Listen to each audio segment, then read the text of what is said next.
మోంతా తుఫాన్ బాధితులకు కూటమి ప్రభుత్వం అన్ని విధాలుగా ఆదుకుంటుందని కాకినాడ రూరల్ ఎమ్మెల్యే పంతం నానాజీ తెలిపారు. కాకినాడ రూరల్ ఎంఆర్ఓ ఎస్ఎల్ఎన్ కుమారి ఆధ్వర్యంలో నేమం గ్రామంలో 48 మంది మత్స్యకార కుటుంబాలకు కూటమి ప్రభుత్వం ఏర్పాటు చేసిన నిత్యావసర 50 కేజీల రైస్ బ్యాగ్, కందిపప్పు 1 కేజీ, పామాయిల్ 1 లీటర్, ఉల్లిపాయలు 1 కేజీ, బంగాళదుంపలు 1 కేజీ, పంచదార 1 కేజీ కిట్ల పంపిణీ కార్యక్రమానికి కాకినాడ రూరల్ శాసన సభ్యులు పంతం నానాజీ, ఎమ్మెల్సీ కర్రి పద్మశ్రీ, రూరల్ మండల ఎంపీపీ నందిపాటి అనంతలక్ష్మి త్రిమూర్తులు, టీడీపీ నాయకులు నలుకొరతి వెంకటేశ్వరరావు, పెంకే శ్రీనివాస్ బాబా, రాష్ట్ర సెటిబలజీ కార్పొరేషన్ డైరెక్టర్ చప్పిడి వెంకటేశ్వరరావు ముఖ్య అతిథులుగా పాల్గొని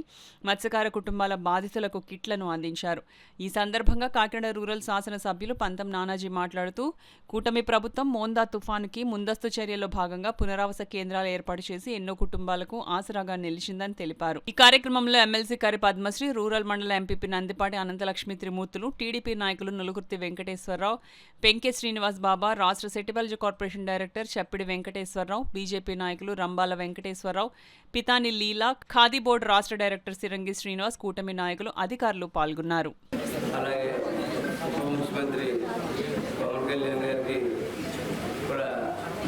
ధన్యవాదాలు తెలియజేస్తాము. ఎందుకంటే మొన్న తుఫాను వచ్చిన రోజు ఆ 2 రోజులు ఒక్కరికి కూడా క్షేత్రయాత్ర అవ్వకూడదు, ఒక క్యాజువాలిటీ కూడా ఉండకూడదు, ఒక డెత్ కూడా ఉండకూడదు, ఎవరికి కూడా ఒక దెబ్బ ఉండాలన్న ఉద్దేశంతో ఎక్కడైతే పాడుపడిపోయిన ఇళ్ళు ఉన్నాయో, ఊరి గుడిసెలు ఉన్నాయో అటువంటి వారందరినీ ఈ సురక్షిత శిబిరాలకు తీసుకెళ్ళడం జరిగింది. వారు రాకపోయినా సరే వారిని బతిమాలి యంత్రాంగం మొత్తం ఈబీఓ గారి దగ్గర నుంచి, ఎంఆర్ఓ దగ్గర నుంచి, సెక్రటరీ గారి దగ్గర నుంచి యంత్రాంగం, అలాగే రాజకీయ నాయకులు కూటమి చెందిన ఎమ్మెల్సీ గారు, నేను కానీ, కురుకు వెంకటేశ్వర గారు, జగన్ గారు, జీవన్ బాబు గారు కానీ, ఇతర పెద్దలు, వాళ్ళ మండల ప్రెసిడెంట్ గారు కానీ, వాళ్ళ గ్రామ పంచాయతీ పార్టీ ప్రెసిడెంట్ గారు కానీ, మొత్తం గ్రామ తెలుగుదేశం పార్టీ ప్రెసిడెంట్ గారు కానీ, మొత్తం అందరూ కూడా ఒకటే ఆలోచన, ముఖ్యమంత్రికి వచ్చినటువంటి ఆలోచన, పవన్ కళ్యాణ్ గారికి వచ్చినటువంటి ఆలోచన, ఎవరికి కూడా ఇది అవ్వకూడదన్న ఉద్దేశంతో బలవంతంగా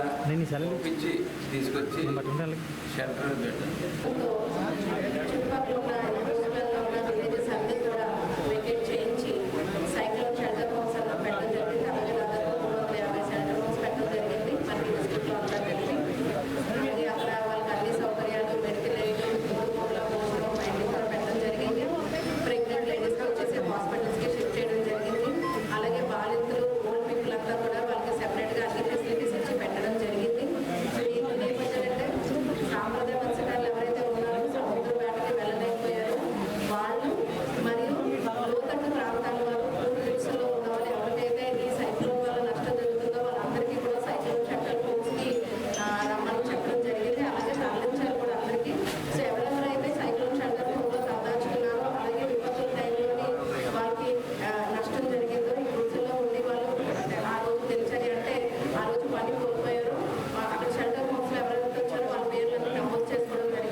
అదేవిధంగా అందుబాటులో తోడ్పాటును అందిస్తూ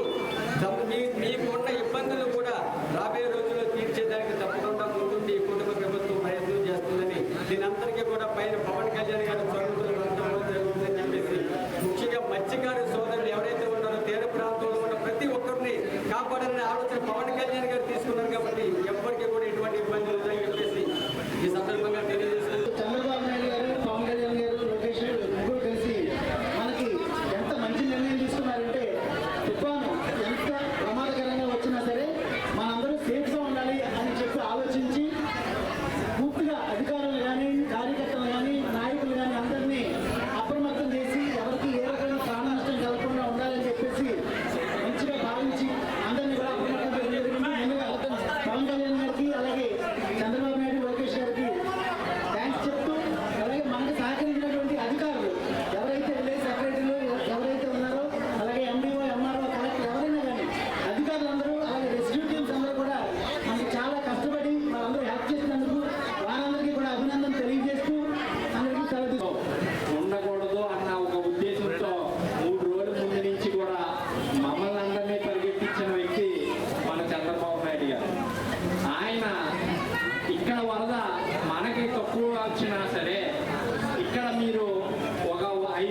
పరిమితం అయిపోయారు. ఆ సందర్భంగా మత్స్యకారులందరికీ వేటకి వెళ్ళలేని